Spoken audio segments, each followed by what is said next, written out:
Welcome to another video by FE Builds. We started out with this build and you saw part 1, and I was waiting for a very long time for a special package to arrive, and over here it's quite difficult to get your hands on certain things. I'm sure in certain places it would be easier to find it, but the time has finally come. The Fusion Pro 2300 kV, suitable for 1 in 10 scale, 2-in-1 motor and ESC has arrived. And questions were raised. Will it fit in this RC? Will it fit in this crawler? I put 2 fans over here. Most probably not needed with this motor because it's so efficient and it keeps cool as it runs, but questions were raised. So what I'm going to do first is a quick unboxing, and then we'll look at the motor that's currently in there. I believe it's a 35 turn, and I believe this is going to be a bit faster. But what I'm going to do is I'm going to use the same exact pinion that's already in there. So I'm just going to take it off, use some Loctite when putting it back on the new motor, and let's see how this works out. Hopefully it works out well. So there's going to be certain parts of this video that's going to be fast. It's going to be time-lapse so that you don't have to wait a whole day watching the video to see it installed. But let's get into it. Let's see what's in the box. It's a 2-in-1 brushless system for a crawler. We have our crawler right there. The Challenger, which I like very much. The only thing is, in some of the trails that I'll post up soon, when I was in an area called Limpopo, it never had enough power to climb the mountains. However, the Traxxas High Trail did have enough power. At some stage, the front diff snapped and it rolled down the hill. But that's a story for another day, and that video will come soon. But let's talk about this for now. What's inside the box? I'm just going to use my fingernail to quickly, let's grab a tool on the side here.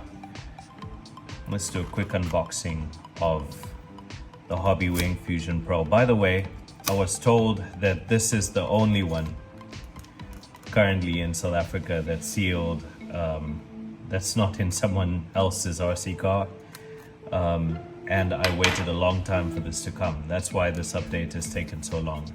So I'm opening up the motor,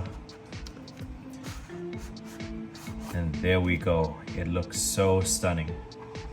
I'll just take it out and I'll show you a close-up shot.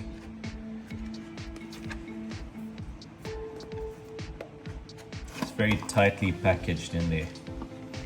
But we've got the motor, we've got all the wires, and I love this programming button, the button to start it, and the positioning of the programming key. Just makes it so much easier when working with this kind of thing. So let's take the motor out and let's just have a look at it.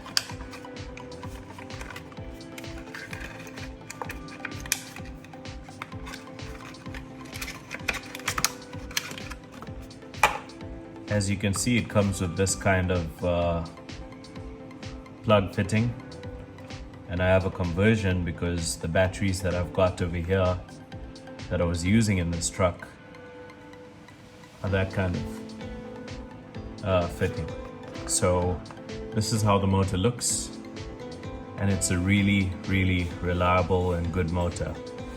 Now we're going to see if it can actually fit in this vehicle. We're going to see, and we're going to walk through the whole process. It's going to be a time lapse, and at the relevant times I will slow the video down and I'll talk about it a bit, and we'll see how we'll go. I like all the functions on this vehicle. The only thing is it's a 35 turn, it's a bit slow. It does have the torque, but you know, you need a bit more punch. You need a bit more punch with some obstacles to get over them, and I think this will do the trick. So let's get into it. So this came in the box. This is the motor. We've got the button over there, and I really love these buttons, they're very nice. and the position of the programming access point, which you will see later in this video. What else comes in the box? A spare wire, or two. That's very nice. Some cable ties. So actually I didn't need to bring my own cable ties. There's already cable ties in the box. There's a 3M sticker to stick this at some point. It goes under here, sticks at some point on the RC car. That's easy access. There is the programming sticker that goes on the programming card, which I have. It uses the LED, not LCD, LED programming card. And as you know, I already have a Fusion Pro in one of my other vehicles, also a 2300 kV, and it just goes. I have pushed it to the limit, and I mean, I've pushed it to a point where tires melted off and the motor just keeps going. So I've already got that stuff there. That comes in the box, and last but not least, it looks like it's a user manual and some stickers that come in. So finally, this truck is going to get some Hobbywing stickers, and let's get into this video. So we're going to go into a time lapse now, and at the relevant parts and the relevant times, I will actually slow the video down. But let's just actually start by opening the vehicle up and just taking a look at the motor. There was one question that came in, and the question was whether it would fit or not. And here's the motor. As you can see, it's actually shorter than the motor that's already in there. Slightly shorter. So it should fit. We're just gonna dismantle certain things on this vehicle. And also just didn't like this setup. I mean, that's a 35 turn, as you can see over there. It gets quite hot and it's not as efficient. As you can see, it had that type of connector, which is why we had the conversion for this, so that the battery that I've already got for this can work. But let's go ahead and do this changeover, and then we'll take it from there.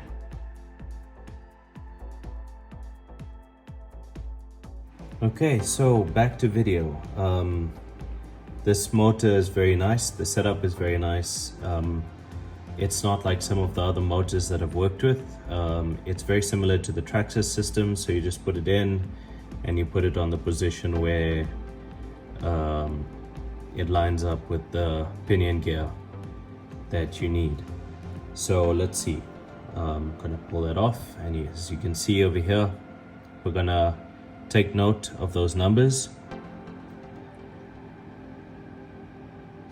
I see it's got a 21 tooth. It is put in the position for 21 tooth. So we're going to use this exact same pinion, and we'll put the Hobbywing on this. And what I like to do is use a bit of I like the fact that they're not using the small one. Because it strips the screw quite easily. They're using the bigger one, which is very nice. Well done, RGT, if you're watching this. Okay, there we go, and this is basically loose. So I'm not going to take it all the way out of its housing because it's not necessary. We'll just pull the pinion if it comes up. There we go. That should be loose enough. And this pinion should move at some stage or another. I'm just going to use this to sort of wedge it out.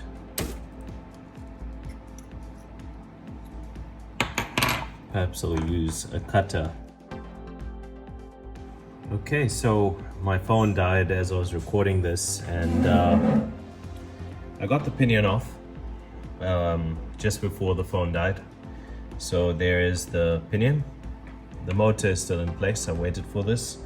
I've poured some Loctite over here, which I am going to use on these screws because it's, you know, bolting to a metal piece, and you want to make sure it stays in place. So let's take this off, and we're going to remember the positions where it was because we're using the exact same pinion.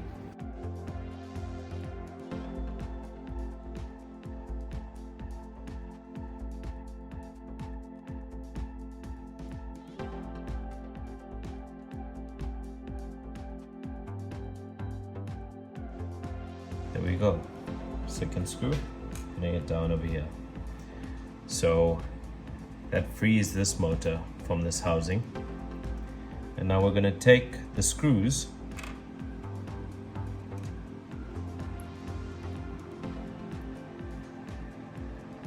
that we basically took out, dip them in some Loctite. It's not the super solid or super hard stronghold Loctite, but it is basically the medium strength. So we're going to get that through into one of the holes on the motor in such a way that the wires come to the top.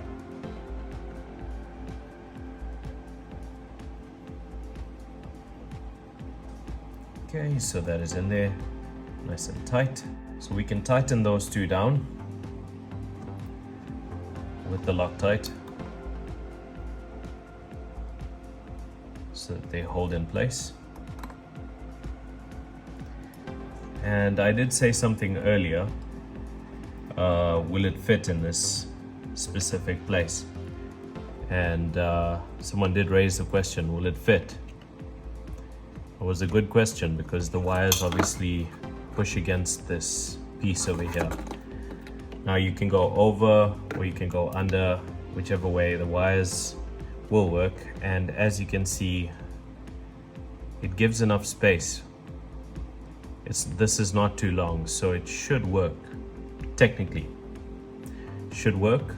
And we've got extension wires so that this can be plugged into the receiver.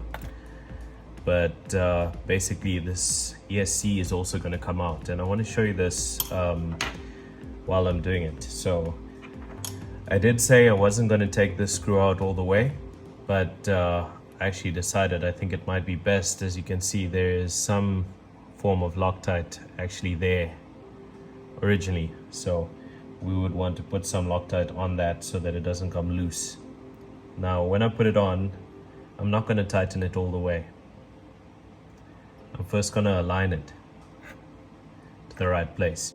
I actually realized maybe I should route the wires under, rather, like this. So there might need to be a bit of squeezing to get the wires in. And remember, you want the flat side sitting down. We're going to extend it and put it through the same sprag tube that it went to in the same channel. So it's pretty much straightforward. So let's put the pinion gear on now and make sure it's sitting nicely. It's important that we make sure that it meshes nicely and it's sitting on its flat section. That's the most important part. Okay, so now that we've got it sitting nicely, we can actually go ahead and tighten the pinion gear. So I'm going to do that right now.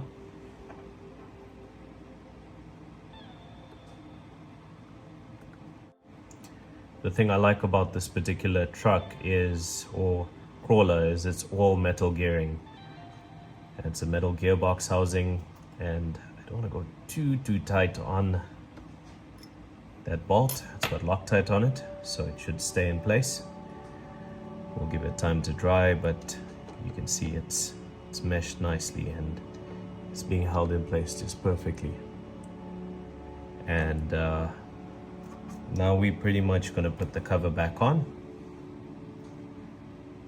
so that this stays in place.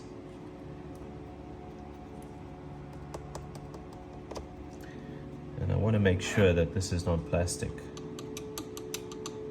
Feels like some kind of metal. So I might actually use some Loctite on these screws also. We need to go too tight because we have our Loctite over there, which is going to hold it in place. Once again, I'm using medium strength because I don't know, maybe I might want to change to a different pinion gear at some stage. So there we go, the Quick Run Fusion Pro has fitted in place. The pinion gear has been meshed properly. I've taken time to do this carefully, making sure it's tight but not over tightening it, just so that we don't ruin the whole situation in there.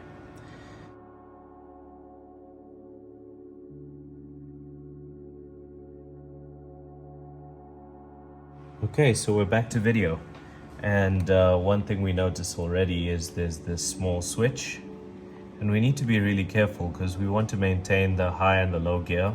We don't want to damage these servos. This is the servo, I believe, that controls the dig function and the two-wheel drive as opposed to the four-wheel drive, and this is the high and the low gear. So we need to take off this switch in a careful way, and we're going to be very careful in terms of our positioning. I'm just going to use the pliers in a very creative way without actually damaging the old switch, just in case the new system ever fails and I want to still use this car and put back the old system. There's some double-sided tape under there, as you can see, and it's stuck quite well. And that switch is basically pretty much connected to the old ESC, which is Hobbywing 1060, I believe.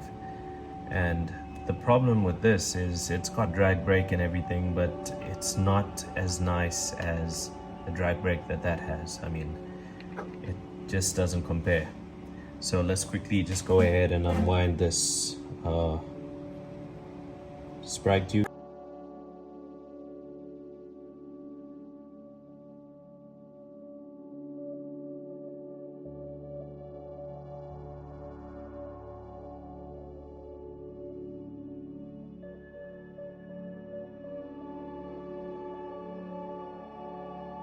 And there we go. I love this. Keeps the wires nice and neat, so we can clearly see where the wires are going. And it's evident that it's going to this channel over here. It's quite tight to get in there, but I will try my best. Before we disconnect that, let's leave that in place. We're just quickly gonna use one of those cable ties to actually cable tie all these cables over here nicely. It's one of those small cable ties that came along. I'm gonna use that right here.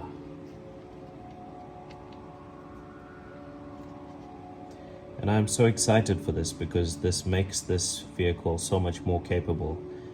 In part 1, we did some small mods, free, cheap mods that actually make it capable, very capable, and we're doing more right now. Before I tighten this down, I want to actually cable tie the wires to this upper arm so it stays off the motor. So if this motor ever gets super hot for any reason, it doesn't melt the wires. They stay off the motor. Okay, great. And that looks nice and good. Nice and neat. Really well done. Haven't stretched the wires at all. They're going in nicely. And now we're going to tighten down over here.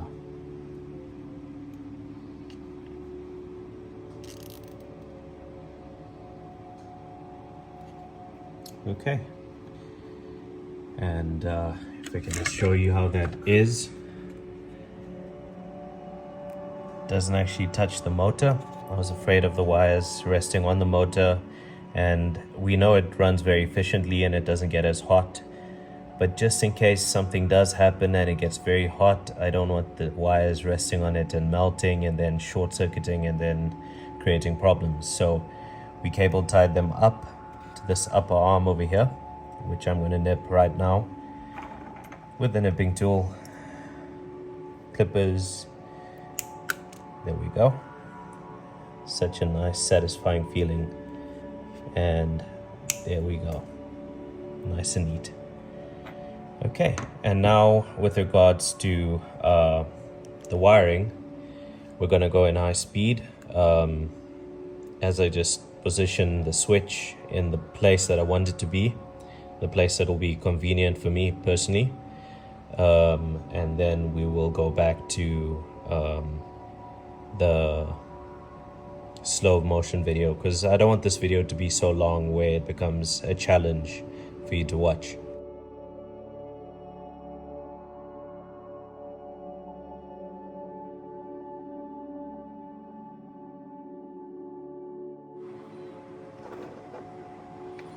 Okay, so all I did was I extended this with one of the extenders that came, because it's not long enough to actually follow the route and go to the position, but I extended it with one of the extenders that came in the box with the Fusion Pro motor that I showed you earlier.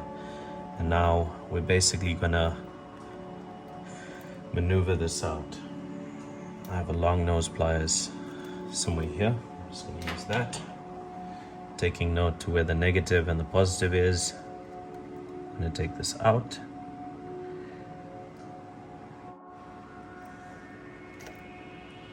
Okay, that was in that channel 2.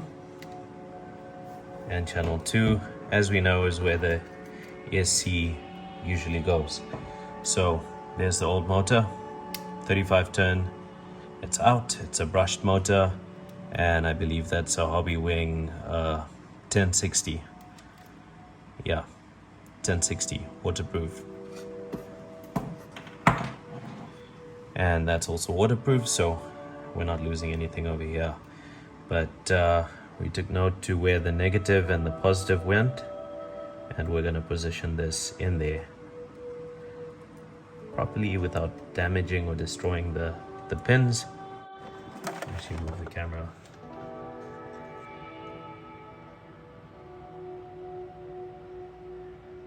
Channel 1 is a servo, channel 2 ESC. And as you can see, we've lined it up nicely with the signal wire in the right place and the negative and positive in the right place also. So that is that, and it is lined up nicely. Okay, so now we're just going to put our nice sprag tubing, or whatever you want to call it, in the correct place.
This is where we need that 3M tape. I'm going to just use that to stick the button down. I've put it in a very convenient place for me personally, because I need access to that programming point. So there we go. That's stuck on nice and tight. And pull off the back cover.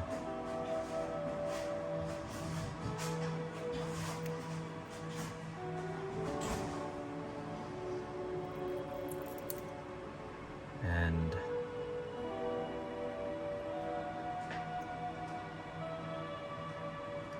we're going to stick that somewhere there.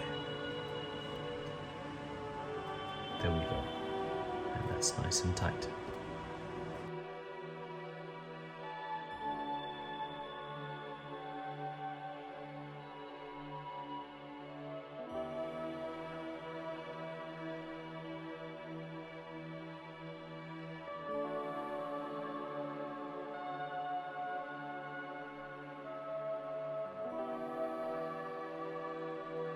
Great. That looks good. That looks good. Now all we need to do is plug in a battery and do the programming. Okay, so I am back. I've got a 2S LiPo battery, and this is a bit dirty because it's the one that was originally used in this. Let's put this battery in and let us program this RC.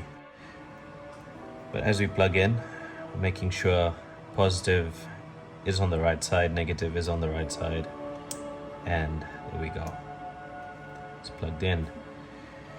Before we turn it on, let us plug in our cable, and it goes in that way. As you can see, the signal sign is on that side. Usually I would lift up the car when doing this, but I'm going to take a chance when I switch it on. Hopefully this thing doesn't tear up this box and destroy itself, but let's just take a chance and turn it on. There we go. Okay, so I'm going to zoom in slightly so you can see as I program this quickly.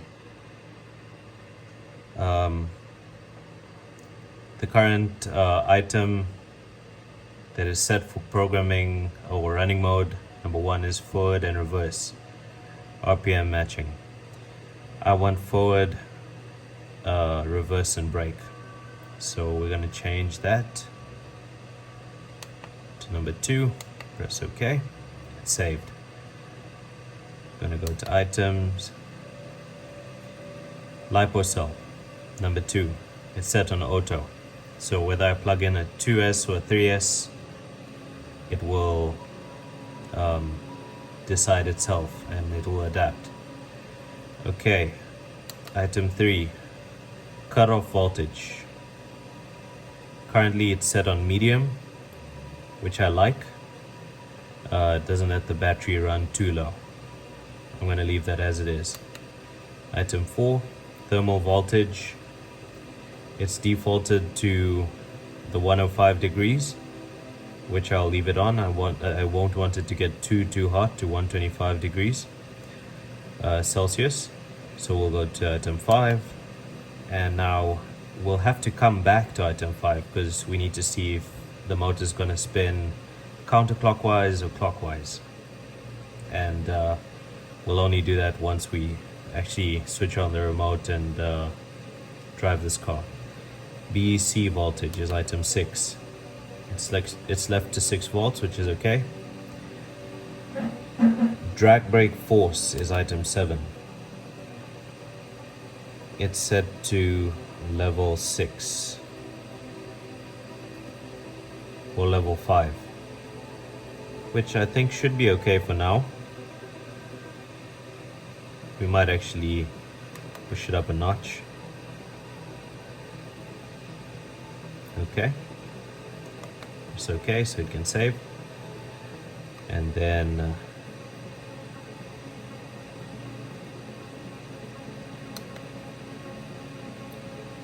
drag brake rate is basically on level 5, which is okay. We'll leave it there for now. Reverse force. Currently it's on 100% reverse force, and as you know, if you've watched this channel, I like to reverse slowly. So I'm going to put it on 25% reverse force, which is option 1.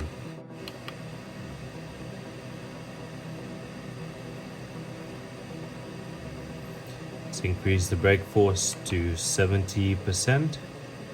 Okay. RPM rate. RPM decrease rate. Set to level 1 as default, that's fine. Punch. We're gonna start off on level 5. It's all metal gearing, so let's see how this works. And the last option, option 13, is the neutral range, and that's set to 8%. So we'll leave it there for now, and let's see how this works. So at this point I'm going to disconnect this, but I'm not going to close it back yet. I've got that special piece over there. I'm not going to close it yet. I just want to lift up the car out of this housing, which is quite difficult while recording.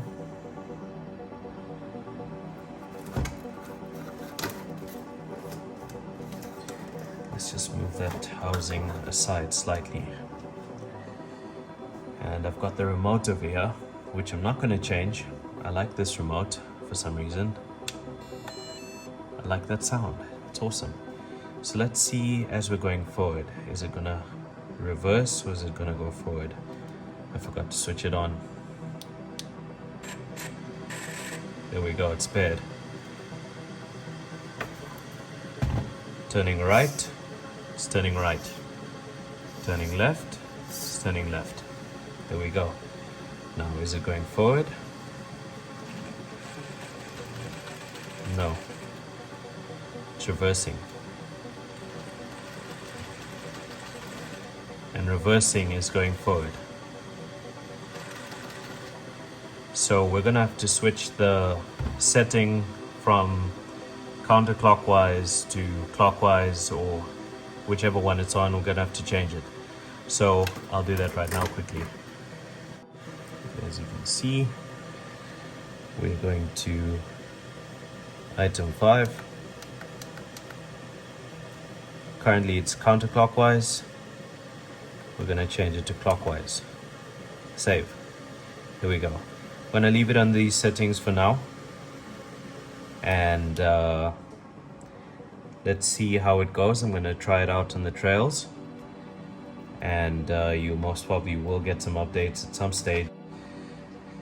And let's see if it's working.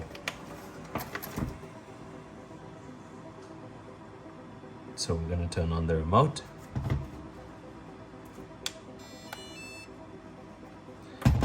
Turn on the car.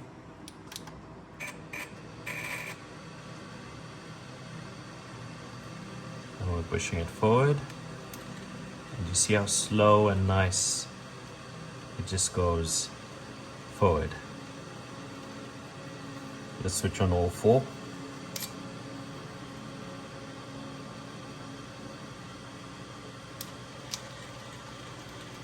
So all 4 wheels are going so nice and slow. This is the one thing I like about this motor. You can go really slow and then you can go really fast. So it's got power, and that's low gear. These tires are quite beaten up, but they're still pushing, they're still going strong. You can go really slow and then really fast. And that's gear 1. Let's put it into gear 2.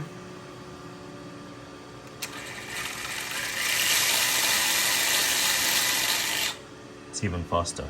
So that is the Hobbywing Fusion Pro being installed in the RGT Challenger. And this piece over here, very important, as I said earlier, so that it remains waterproof.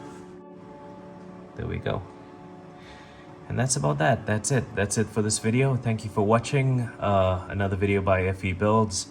I'm gonna try and release some content of this being tested out, and hopefully it goes well. So we've got the Hobbywing Quick Run Fusion Pro 2300 kV in it, and it fitted nicely.